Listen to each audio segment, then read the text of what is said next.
Greetings, y'all. Justin here. Thank you for tuning in.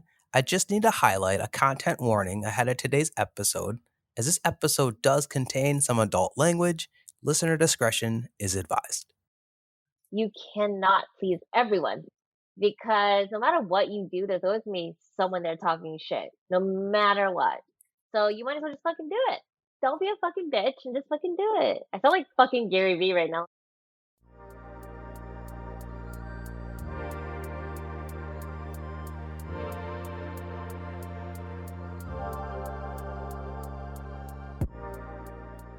Welcome to Living Once Twice, a lifestyle design and personal adventure podcast.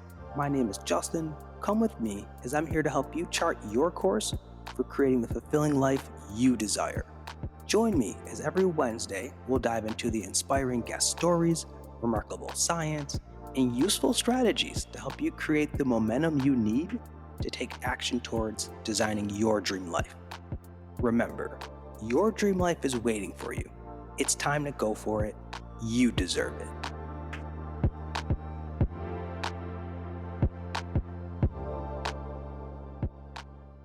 Greetings all, and welcome to Living Once Twice. Thank you for tuning in to today's episode. I'm very excited to bring on today's guest, Clarice Crisostomo. Clarice is an entrepreneur, creator, artist, and host of the Boujee and Basic podcast, and so much more. Clarice, welcome to the show. How are you? Hello. One, I'm hungry, but that's like me every 30 minutes. So what's new? But I'm good. I'm in an air conditioned environment because right now it's like 85 degrees, but I'm feeling good. I'm excited. I'm happy you are feeling good and not hangry right now. So I will be mindful of that because I don't want this interview taking a left turn. So thank you for that All of a heads up. sudden, my attitude just changes, and you see my face just all mad. No, it's fine. Yeah, no, this is going to be a different kind of an episode if that's the case. So, but listen, I appreciate you, and I think this is going to be for me an exciting interview. You're actually one of the first guests that I haven't met in person, and I think I'll kind of share with our audience a little bit of context before we dive into your story. Where I discovered your work through Mr. Francisco Marcos after checking out your content, and I was just blown away by how you embrace your uniqueness, creativity in a way that is unfiltered and 100% authentically you into your nature. Which, thank you. I'll be honest, listen, I think it's something that we can all learn from. So that's why, Clarice, I'm super excited for all of the things that we are going to dive in and talk about today. I'm so excited. Like when you messaged me, I was like, are you sure you got the right girl on your hands? Like, come on. Like, I'm barely anyone, but okay, thank you. Oh my gosh. I think throughout the course of this interview, people are going to find out, yeah, you're more than just anyone. So I think what's going to be fun is you, I believe, have a lot of insight to share with our listeners about how we could bring life to and really celebrate our authentic full selves. And so I want to kick this interview off in a little different way too that I've ever done. So you got me doing all these new first things for the first time. I'm going to start things off with a quote, Clarice. All right. So let's this do is my it. quote to you. Here we go. And it's a Brene Brown quote, so I can't take full credit for this. But here's the quote. Authenticity is not something that we have or don't have. It's a practice, a conscious choice of how we want to live. Authenticity is actually a collection of choices that we make every day. It's a choice to let our true selves be seen. So, like, I think I might put that in my planner. Damn, it's a powerful quote. And I think with respect to that quote, I want to really just have you highlight who you are and your background, because I'm very curious, especially as we dive into your content and your story. Has being this bold and daring been a part of your DNA, or is this just something you've learned and acquired throughout your journey? Yeah, so a little bit of background first. I am an entrepreneur. I sell my own paintings and I have my own podcast, obviously. But of course, right now, since I'm just starting off, that doesn't pay the bills. That is why I am in tech. So as you know, tech is, always needed. And I grew up being a BDR about like 4 years ago. If you guys don't know what that BDR? means, a Yeah, business development rep. Sorry, I should Oh. a lot of people don't know what that is. So it's like the most entry level salesperson. And I had no experience. I was like working in the pharmacy. So very different careers. So I did that and I still am, but I'm also a manager now. So I'm not just a regular BDR. I manage the whole entire West Coast for one of the top cybersecurity companies globally, right? So that pays the bills. And then after I do that, I am an artist, right? So I know we'll dive deeper into my story, but that became my passion and my love about like 4 years ago. But personality wise, like I am very out there and I don't hold things back. And I asked you before this, I was like, can I curse? Like, do I have to, should I just put my hands on my lap? Like I was very like, okay. But you're like, you have to be you. And I was like, oh, fucking K, let's fucking do this. Yes. So I'm very weird. I have weird, crazy tendencies. And it's like I was brought up in an all Catholic school. And even up till this day, like our family's super religious, right? My mom texts me every Sunday. She's like, don't forget to go to online church or don't forget to pray the rosary. We were brought up a certain way. So when I'm all out there painting in my panties, my mom gets all pissed at me and I'm all covered in tattoos and my mom's like, your body's your temple. You just ruined your body. And I'm like, but I don't have a tattoo that I regret. So they're all very like religious. They all have meanings to it. But other than that, I'm a very big foodie. Obviously, I eat every 30 minutes. So hopefully I'll get through this. I'm just not your average female. And it's funny, like I posted something recently, like for all the women that just get so excited for like men with money. And I'm like, I make my own money. I don't really need you. It's weird. I'm not normal. And it's like, and I've learned to embrace that, right? At first I was like, oh my God, what does this person think of me? Right. I'm always double like guessing myself. But then I was like, well, if you don't like me, fuck it. Sorry. I have so many people that adore me, that support me, that I appreciate those people. So I have always been bold and daring to begin with. I feel like such as at a young age, like being a tomboy, like I was always like out there, putting myself out there and challenging myself instead of just being like a girl in a dress the whole time. Like, no, that's not me. So it's not something that I just picked up on. I felt like I was born this way. It's weird to say. Like it came out of my mom's vagina and I was like, oh, this is me. I love that this is just your DNA. And I think that is great that you have been able to live in it and activate it. But then even at the times where you might second guess yourself, Yep. it sounds like you have found a way to continue to like just lean Just into switch it. it. Yeah. Like instead of people doing that, I kind of switched it. I was like, well, one, I don't even want people in my life like that. That's what I've learned as I got older. I was like, if you're not going to support me, you're not going to be good for my mental health.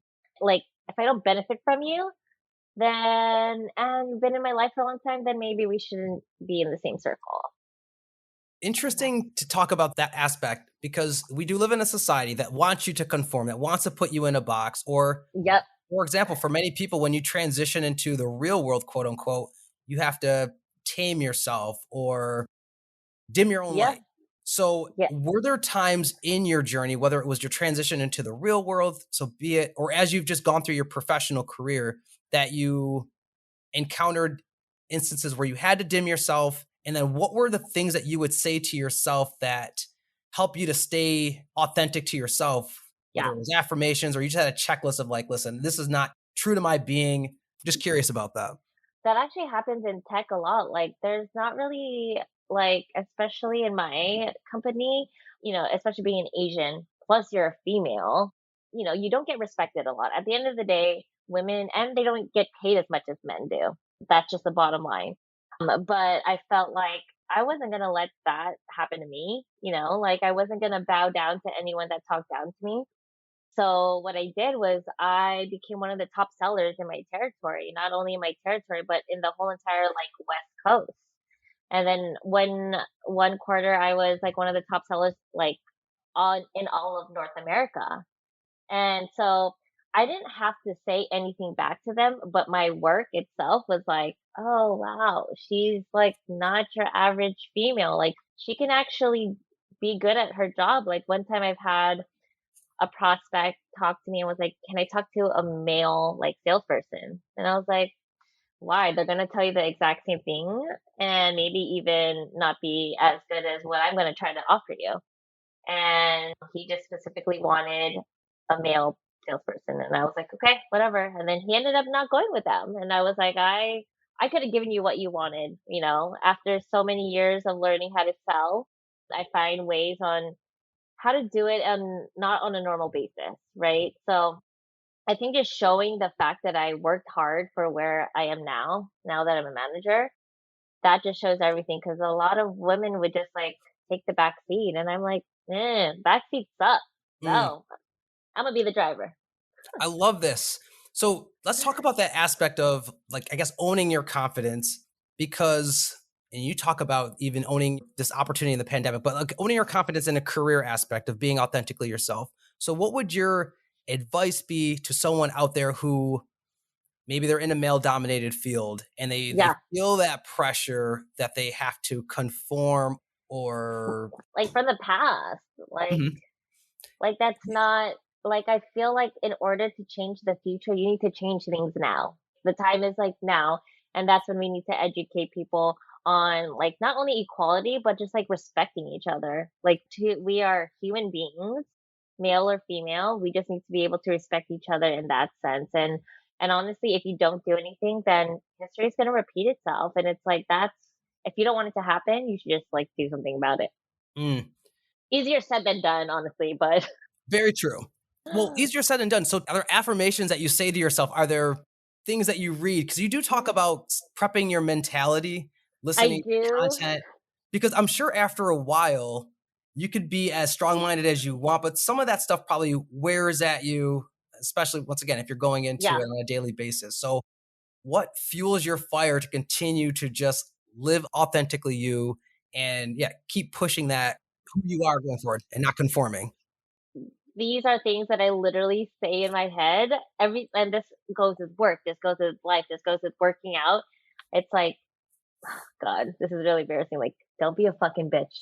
Just don't be a fucking bitch about it and fucking do it because you don't want to be average. My fear is literally being an average person. And I'm like, Mm, nope, nope, don't want to do that.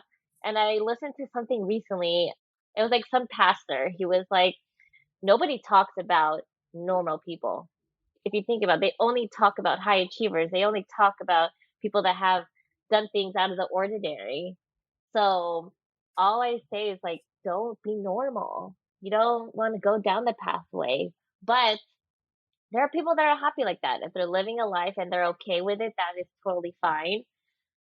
But if it bothers you and it's always in the back of your head, don't be average.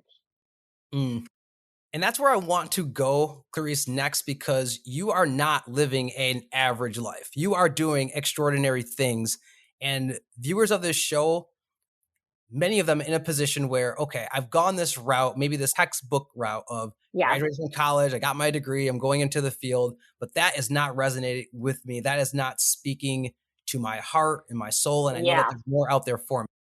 And so one of the extraordinary things I've, like I said, found about your work is that you created this podcast, Boujee and Yep. Basic. So can you share more about the story behind your podcast? Yeah, so I'm totally big on bucket lists. Like, I look at it every morning, like, I need to do this. And so I had talked to one of my old high school friends. She's actually my best friend's friend, and we ended up meeting and having lunch together. And she was talking about having a podcast, and I was like, strange. That's on my bucket list. And so the pandemic hit, and so we were like, fuck it, let's just fucking do it. And I was like, just like that? And so we bought a camera, we bought mics, we bought all this good stuff. First, I was kind of nervous. I was like, what if people don't really like us? But then I was like, again, don't be a fucking bitch. So we fucking did it, and like it hit and skyrocketed more than I thought. Like people were like, is it Wednesday yet? Is it Bougie and Basic Day? And I think the fact that we were just so raw and unfiltered, like, we talk about things that normal girls don't talk about. Like, so I guess that's what resonated with people and how they connected with us more. But towards, I think, like a couple months into it, as you know, like Boujee and Basic was not going to be a two-person thing anymore. And I remember July 7th, and I was like, okay. She told me, and she told me through text. Like I mean, no, we're still friends, but she told me through text, and I was just like, okay. I didn't know you felt this way, but I'm not gonna like beg you to do it with me. But it was fun and all that jazz. And so I thought about it, and that was probably one of my lowest days ever. I was like, okay, maybe I should just stop. I don't think I can handle it. I have a job, and I don't know how to edit. I don't know how to do all that stuff, and I don't want to spend money on an editor, and all this stuff ran through my mind. And I was, and I was getting messages from people that, oh, why is there no new episode? And I was like, oh, fuck my life. And so I ended up talking to Frankie actually, and he picked me up. We went to go drink, freaking got trashed, and talked me into just saving the podcast still. And he's like, who fucking cares if you like, because I was just worried that I was going to lose followers. I was going to look at the data because I'm a data person and see the numbers decreasingly drop. And I'm like, that would literally break my heart. That means you only love her and not me. And so that's what I was worried about. I was worried of failing and just getting in my head. And he was like, who the fuck cares? And I was like, you're right. You're right. So I announced that I was going to do it alone. And honestly, there ended up being more followers and so much more support. And I was like, oh my God, you love me, even without her. And that was my main like worry. And I was like, imagine if I stopped it and I did not know that they would have loved me. So that is even worse, right? To live with that what if regret. So that's where it is now. And now I'm going to guess with you. So it, it's a weird journey, but Yeah. it goes from like very like unfiltered stuff, and then I've switched it up to like more like informational stuff about my life, like more like deep stuff. So I even cried on like the second, like 2 episodes ago, I like cried on the podcast because I was like, I don't know if I want to move to LA. I don't know anyone, but It's great that you bring people through your journey and you share, and like you said, you're unfiltered, you're super vulnerable. Going back to the experience of having to transition to doing a podcast solo and that plot twist for you, and you even talked about the fear of failing. I'm very curious to like, what did you learn about yourself? You talked about you learned from the outside that, hey, yeah, people love your content, they love you and appreciate you. But what did you just learn for your own self that has really stuck with you through that I learned experience? that I'm a badass bitch and I can fucking do anything. I was like, oh my God, if I could do this by myself, I could literally conquer the world. I'm literally on top of the world right now. So I just found out that like if you don't try, then you're just never gonna know. And I really am so happy that I pushed myself to do it because I am Boujee Basics like my baby, and it was a bucket list that is still continuing. And the fact that people love it still, that listen to like the second episode, I'm like, wow. So I'm a badass bitch, and that's probably my answer Yes, you in a short are. form. And let's talk about the topics because you dive into some really great stuff. And the one thing that I was like, I can't wait to chat with you about is the aspect of owning your sexuality. I want to dissect this taboo topic in our world. I would love to know your thoughts on how we as a culture handle sex, handle sexuality, sensuality, because once again, you are very open and honest about it. So I'm just curious about your just your thoughts on that, and does any of that aspect of it being so taboo also fuel why you don't mind being so open and honest on your show about it? I think just like growing up in like a Catholic like environment and household, it's like when you tell someone don't touch this and it makes them want to touch it more. It's like you shouldn't be doing this. You shouldn't have sex before you're married. And it made me just want to go out and just talk about it. It made me just be me, you know? For example, like I don't know if you listened to my cringe hinge episode. I went on a date with a guy, literally 14 dates. I didn't get a kiss. I didn't get nothing. And my mom was like, "Well, maybe that's God telling you that you just need to wait till you're married." And I was like, but a bitch, what's that sex? Like, what the hell? Like, come on." So it's just like stuff like that. And I wish people were more open to accepting women being like that. Like a guy can talk about it, but if a girl talks about it, what? She's a whore. Like I've gotten so many comments saying just because I'm so open about everything, automatically people think that I'm like a slut, I'm a whore, and I sleep with everyone. Like, no, actually, my count is really low. So it's like I actually have sex with people that I actually like. So it's like really low. But the way that I, portray myself, like they just assume that, and it shouldn't be like that. You should actually get to know the person first before you actually assume that, I just slept with someone right before this podcast. I love this aspect, Clarice, because you're diving into the aspect of the double standard. You've talked about Yep. it in the professional world, and you've talked about it too in the sexual world too, because Yep. there's a fact. As a man, there's a certain way I would be perceived if I was to talk about my sexuality or whatever Yeah. my count, quote unquote, versus how you would be perceived or any woman would be perceived. So I'm curious of like, how do we disrupt that? Or what are your thoughts on how we disrupt that so that there isn't this double standard? And I know it's not something we can solve in the course of a podcast. Yeah. I'm very curious of your thoughts on disrupting that stigma that we do know exists out there for women. Yeah, I think it's just like being more open-minded. Like it's 2021.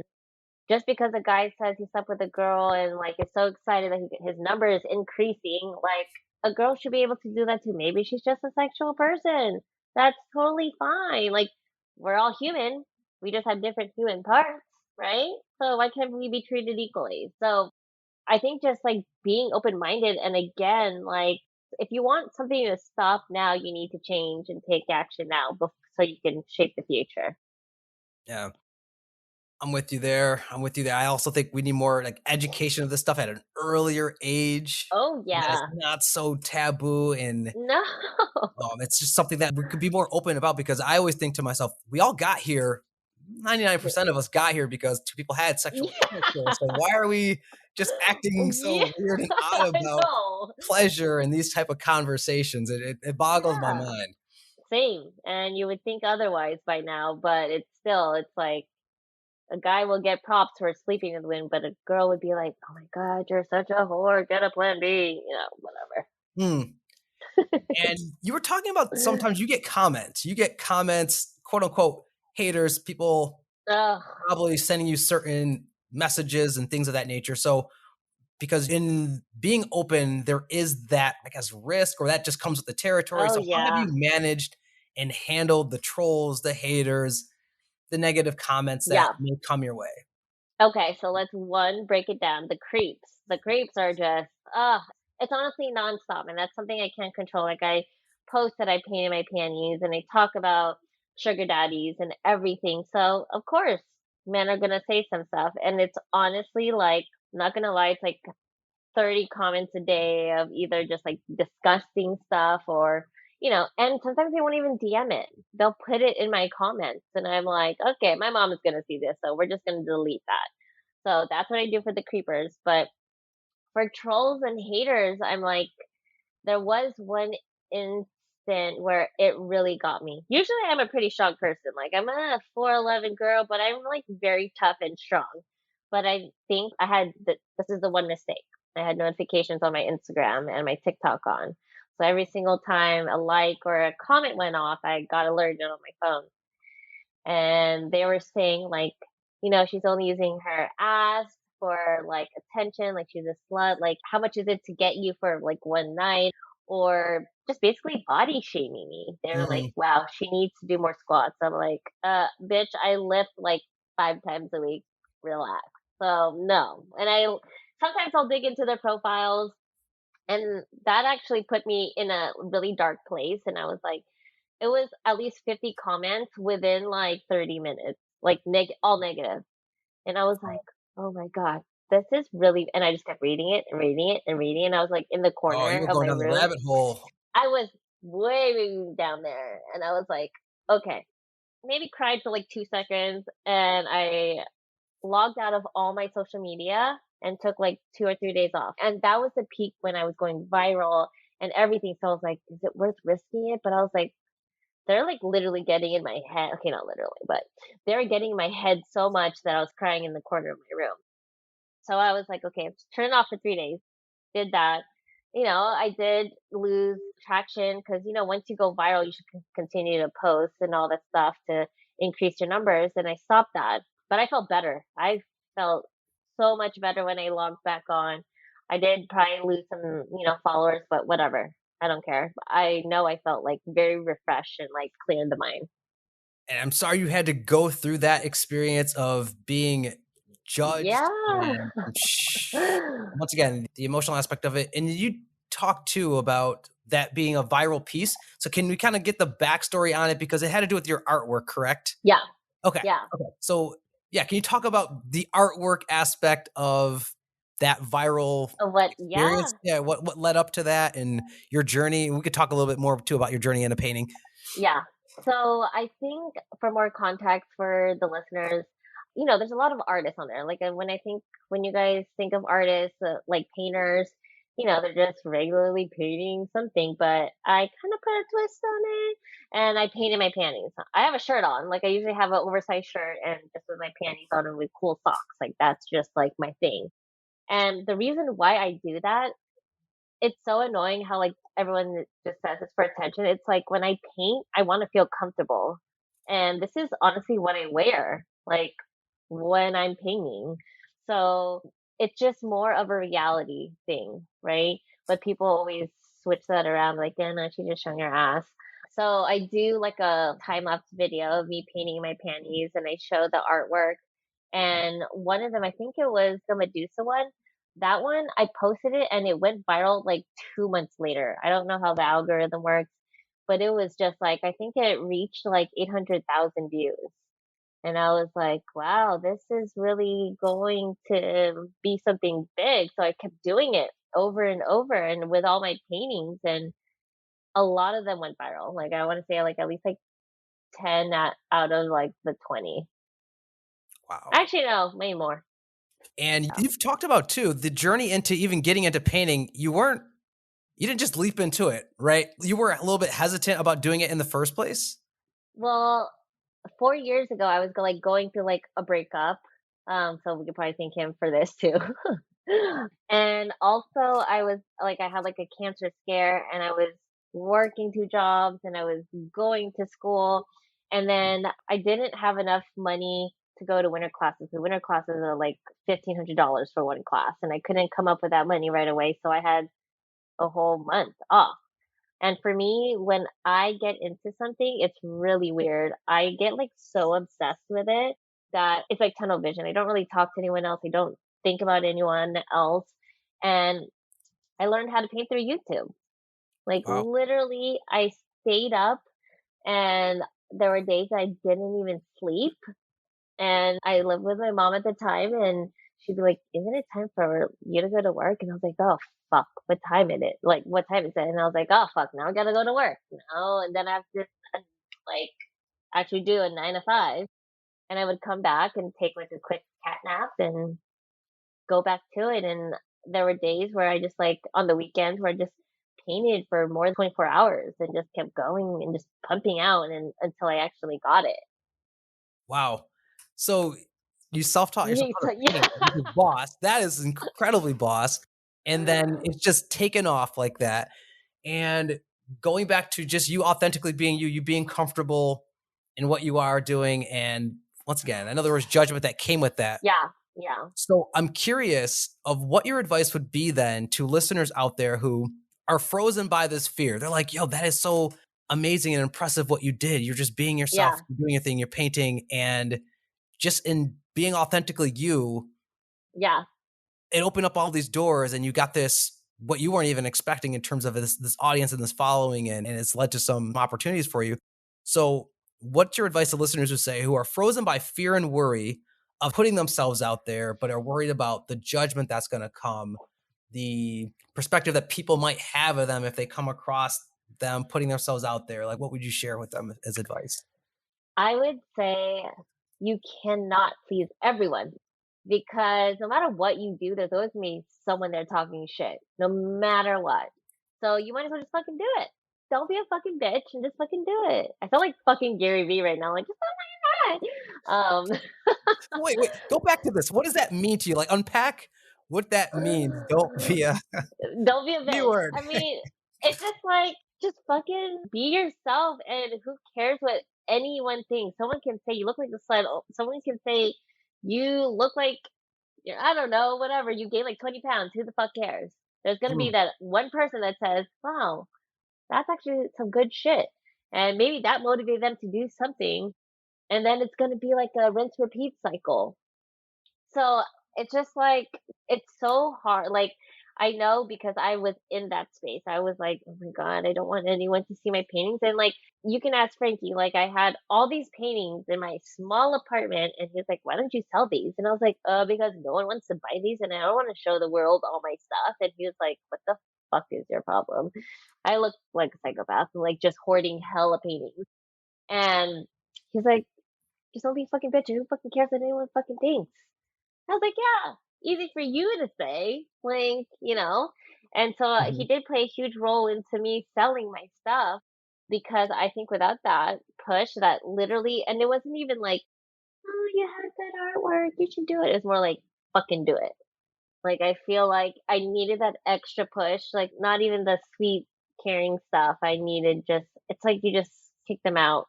Like, when you turn 18 and your parents just kick you out. mm. I mean, that doesn't happen to Asians, but But it sounds like you needed the tough love. exactly, that's what it is, tough love. Gotcha. And so, Clarice, with that in mind, needing the tough love, and you talked earlier too about you maybe have had to change your community or make sure you're around the right people. Iron sharpens iron. So, being able to put yourself around people who maybe are like minded or supportive, I'm curious about what that has been like in your journey, and especially as you've gone into tapped into your entrepreneurial spirit, you're putting Yeah, yourself out there more. Like, what has your community meant to you? Have you always had that supportive community? Did you have yeah, to go through a phase where you had to kind of clean house, start over? yeah, like, Okay. it's my mom. She's a great mom. She's a great mom, everyone. But she's, as like any Filipino household, they want you to be a nurse. They want you to be in any medical field, whatever. So I did. I did pharmacy for like 5 years and even medical assisting. I'm still in fucking debt with medical assisting and I'm not even a medical assistant. So I didn't have that support system in my family. Like there were times where like my car got broken into and my textbooks were stolen and I had to pay for school cash. That's why I worked 2 jobs. And my mom was just like, maybe again, it's a sign that you should go into something in the medical field. And I'm like, okay. So I use that as fuel, right? So even though I love my mom and everything, I didn't have that support, but I did have that with my friends. I have such a strong group of friends. Like I am like the only girl out of my friends and I love them, all of them, because they're doing all so well. And so they were my support system, right? And then growing up and meeting other entrepreneurs, it was like adding fuel to my fire. I was like, wow, like you did this shit. Okay, I need to go back home and figure out my game plan so I can be on your level. And it's like that community is everything. Like, no matter how long I've known you, I can't be around you if you're not doing anything that's bettering your life. Like, it's very draining, right? So, I need to be around people that are adding fuel to my fire, that are pushing me to be something that I wouldn't be by myself. Like, I constantly need that too. And I want to be able to reciprocate that to other people as well. So I want to be able to just fire everywhere. That's like my circle. It's all about leveling up and leveling up together. I Yeah. totally am on board with what you're sharing in terms of being around people that expand you, help you grow, challenge Yeah. you, push you. I think all of that is really on point because we can't do this alone. I always talk on the show like we're interdependent. Yes, there is an independence to us, but none of us Yeah. can do this alone. And a lot of the great Leaders. leaders and Yeah. personal development people talk about just how, yeah, you get two minds together, you come up with a third mind. So It's you need that. crazy. Yeah. It's crazy when you actually meet the people on the same level. It feels like you're the Avengers and you're unstoppable. That is So, a great analogy and way to look at it. Yes. So clearly you are a hustler because I read earlier all these different things that you tap into. you're an artist, you've got your entrepreneurial thing going down. And you even just talked a little bit ago about holding down 2 jobs. And on your show, you have talked about how people need to own this time period that we're in. Like, I think this pandemic for some could be a golden opportunity. Yeah. And so I would Yep. love for you to just talk about how people can use this moment. And we know there's a lot of craziness going on. So Yeah. Yeah. We get it. situation. But how can they really own this moment, this lockdown, and look at this negative situation as actually an opportunity to live a more authentic life Yep. or really design the life that they're really passionate about living? Actually love this question because I answered this before and it motivated so many people. So basically, the pandemic, right? It happened. We all had to be home, and it sucked.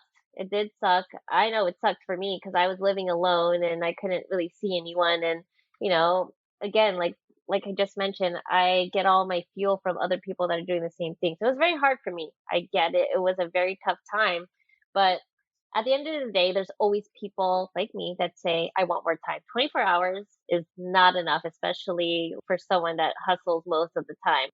And so I felt like this pandemic was actually a blessing. It was like, here is all this time. I'm going to put it in your hands. It's up to you on what to do with it. You can wait until the pandemic is over, but how do you know when it's over? We have no Mhm. idea, right? So I think people had a chance. This is the opportunity to actually, one, you can find some shit about yourself, two, challenge yourself, and three, do something that you wanted more time for. So, I mean, like, there are times when I was, I doubted. I was like, okay, I just don't want to do this today. But I was like, what if everything automatically opens tomorrow and you're not prepared? So I worked on myself, not only mentally, but physically. I worked out like crazy still at home. But without that time, I wouldn't have done the podcast. Mhm. I wouldn't have found a lot of things about myself that, without the pandemic, like I didn't know that I could push myself to do things that I never knew I was capable of. Like it was a chance for people. It shouldn't be seen as something negative that we were locked in, but you had so much time. Like learn a new language or something, So I think just being able to just like shift like your mindset. Like I always say it's all about perspective, right? You can switch your perspective in a bad situation in literally a second, right? So I think just being able to switch that. I know it's really hard, but just when you change perspective on things, like you see life in a whole different way. What sticks out to me is you talking about mindset and how that was so important and critical. I mean, you talk about changing your body physically, but then the internal work that has to happen on the inside to get to that point of doing the work and taking the steps of wanting to take a risk and create a podcast or create a business. But we know that there's still this negative committee that Yep. will, our brain wants to keep us safe and it wants to protect us from the F word, which I believe you coined, which I think is failure. I hope it's failure. I hope I'm right about It that. is. Yes, it is failure.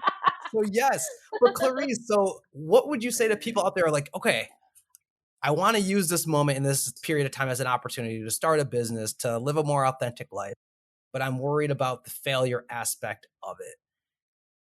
What mindset shift would you offer to them or perspective on how to look at failure to help them Yeah, not necessarily see failure as a scary as a bad thing? thing. I would say one, you have to be comfortable with failure. Like make it your best friend. I don't fucking care how uncomfortable it is because if you notice, the more uncomfortable you are, the better the reward later on. And also, the regret is even way worse than failing. Like I'd rather fail 1,000 billion times than say, "Oh my god, what if I didn't do that?" or whatever. That's a way worse feeling than failing. And I feel like failure is a process of like getting to the top. It's almost like trial and error. You have to do all these things first until you actually get it right. Like there's like a 0.001 chance you'll get it right the first time. Like, just being able to fail, and then I promise you, you'll get there. And were there some things that you failed at that have been just pivotal in your growth over the last, say, year or two that you've been once again stepping into your Yeah, entrepreneurial spirit? I would say editing podcasts because Okay. I don't like to ask for help a lot of times, and I was like, Mm. I'm gonna fucking just watch hell fucking videos and just learn how to freaking do this thing and how to mix everything and all that stuff. That was very hard for me. And I'm the type of person, if I don't get things picked up on and learned quickly, I get very frustrated. It's like when I told you earlier that I built this desk and it took me 3 hours. I was like throwing stuff around and I was like, I'm just learning to just be patient. But that really set me back a lot. And I was like, I don't want to do this. I really don't want to do this podcast anymore because I just don't even know how to mix anything. And I am too prideful to even like ask anyone for help. I have been there, and I tell people all the time, like, I'm not technical. I outsource, so I actually give you props that you edit your own stuff, and I'm like, "Yo, I want nothing to do with it."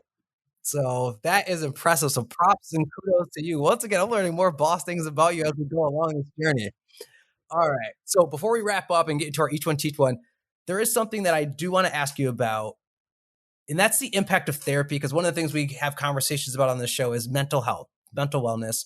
I've had my therapist on, and I've had others who I've met in the health and wellness. But yeah, I just think it's a great tool. So that's what I wanted to chat about, because you talk about mental health and doing things that bring you joy each day. So I'm just once again curious of what the role that therapy has played, or how what kind of tool it has been in your lifestyle design. Yeah, honestly, I don't judge me, but like I thought therapy was like just for crazy people. I was like, you're in therapy? Whoa, you must be. And our insurance covers it. And like my whole team is in therapy. And being in the pandemic and living alone really fucked me up in the head so bad. I was like, I was going crazy. I was like, oh my God, what do I do now? Like, I worked out for 3 hours at home and then I just worked and I worked on the podcast. Okay, I painted for another 5 hours. And so I was like, okay, I was literally losing it. I just didn't know what to do. And I told that to my boss and she was like, why don't you just talk to my therapist and see how you feel? Just try one. And I talked to her and oh my God, I would not be here right now if it wasn't for her.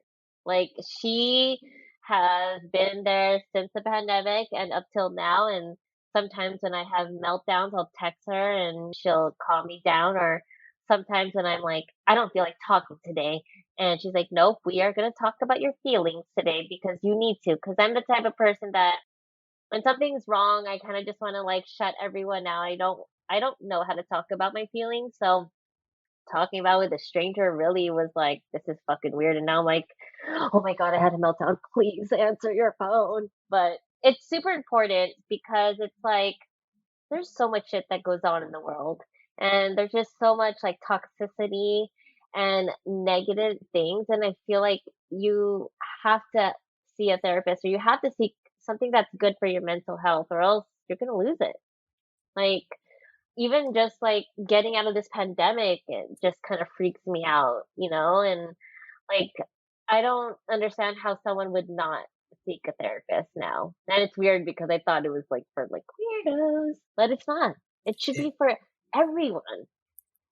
That's the greatest PSA ever. It should be for everyone, and it's the aspect of you hit on this. It's just having an outlet, a person to talk to. Yes, for some of us, we maybe can find that within a good trusted friend Yeah. or another way, but having that unbiased perspective that can help you look outside yourself, maybe see a pattern, maybe dive deep into something that you've been pushing away or suppressing.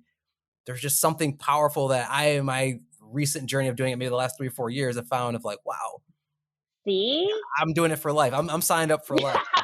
I am doing this until I'm in my coffin. So, and I told my therapist, and she's like an older lady. I was like, you're just gonna be stuck with me forever, right? And it was so funny. This is a really short story, but she was like, I need to tell you something. I was like, oh my God, she's retiring. She's retiring. I don't know what I'm gonna do. And I literally was panicking. And she's like, I'm gonna be out of your network for like therapy, like, so it might be a little bit higher for sessions. And I was like, okay, I don't give a fuck. Okay, don't fucking scare me like that. I was literally about to cry and lose it. I was Dude, so that sounds traumatic in itself because you've built up this relationship. scared. You don't want to explain yourself again, and they know No. all your ins and out, your baggage. Oh yeah, I get it. I Yeah. totally get it. But she scared the fuck out. I was literally shaking. I was like, oh my God. It's like when someone texts you, we need to talk. And I'm like, Hmm. whoa, that's the fucking worst. Don't ever fucking say that to me. Woo, But I'm glad that out of the spectrum of what it could have been, all right, we gotta pay a little bit of extra coins because we're gonna be out of the network. That is, yeah. we can handle that one. Yeah, that's fine. I'll pay more. It's okay. Yeah. So, Clarice, for our next portion, this is my each one teach one. These are the rapid fire questions. So I'm going to ask you a couple of questions, and then you just share what resonates and comes to mind. So, are you ready? Let's do it. All right. So, I love this question. Get it from my brother Jay Shetty. If you could make one law or policy that everyone had to follow, what would it be and why? Well, 1 hour therapy a week, since we already discussed this. But if you want to be a little fun, I would say to have at least two guilt-free desserts a week. Ooh, okay. So, what would be your two guilt-free desserts? What's on Clarice's menu? Churros for sure, Churros. and maybe a nice ice cream sandwich. I just found this perfect ice cream sandwich, and it's so like the most simplest thing with a strawberry shortcake ice cream sandwich. That sounds really good. It Wow. is. It is. I eat like two a day, but Two a whatever. day. Okay. Got it. But Does that that would then be a lot inspire to. you to wanna work out more so you could That's treat why. yourself to it? Or I maybe work it's out the twice opposite? a day. Yeah, I work out twice a day so I can eat. It's so sad. I eat McDonald's. I eat Chick-fil-A a lot. I eat a lot of pizza. So. Love it, love it. Yeah, we'll have to do a whole nother episode on just your health routine and all that Oh fun stuff yeah. you get into, but yeah, that we'll say that for round 2. Let's do it. Okay. So next question is, what's one habit or book that has changed your life that you would recommend to folks? Meditation. I literally have to meditate every day because every day I look at my planner and I have a to-do list and everything is broken down per hour and I'm very anal about my planner. And so when I see that, it kind of freaks me the fuck out. So when I meditate, even though it's only for 10 minutes, I get to block everything out and actually just like breathe and take everything in and try to just start my day in a calm manner. Mm, So, and yeah. do you just do it on your own with a timer? Do you have an app that you use? I use, oh my god, Deepak on YouTube, Okay, basically him, or Headspace, cool. whichever. Headspace is much harder though because it's like silence, and I'm like, okay, I can hear dogs barking in the background when Mhm. I'm trying to be meditating. So meditation for sure. Word. Okay, good one. If you had all the resources in the world, so time, money, people, power, what would be your passion project? Like, what would you bring to life in the world? Time, money, people, power. What is considered people? Workers, I mean, staff, whatever, Oh, to help you bring whatever this is to life. If you had endless I amount of would say resources to time. do it. Time. Oh, time. No, no. What would you create with that time, with that money and Oh, well, people? What would you, see, what obviously I'm getting hungry. would, What would I create with yes, all that stuff? yes. If you had Oh, all of those resources to bring something to life in the planet, maybe it's a passion of yours, an interest, something of that nature, what would it be? this sounds very weird, but I would like have like a whole entire event where it lasted all day and it would have unlimited amount of food and people would be able to eat whatever they wanted and not gain weight. Word, word, yo. Oh my God, that would make you beyond a millionaire out here in the world if you could bring that to life for folks. Everyone loves food, so Right. Right. Okay. All right, cool. So are we seeing a theme here? We're just starting to get hangry, so we're about to end with this last question here. One piece of advice. This is a question I'm asking all the guests this season. It's all about risk taking. So if there's one piece of advice you could have given to your 20-year-old self about taking risks in life, what would you have said? love yourself. Hmm. Love yourself. And just because I have always put everyone before me, but you're just as important or even more important. Beautiful. Well said there. So, Clarice, what is next for you and where can people go to find out more and learn about all of your amazingness. Yeah, I'm sure you'll post the links, but I am revamping my website for all my art stuff. I'm going to be focusing more on portraits. I just finished a Tupac one, which is really Ooh, nice because I haven't showed anyone. I haven't even told anyone. That's really exciting.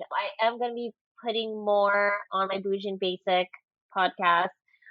I am going to be doing this food little series with one of this girl from LA. She like knows all the good foodie spots and so do I. So we're gonna do a little series of just us eating, honestly.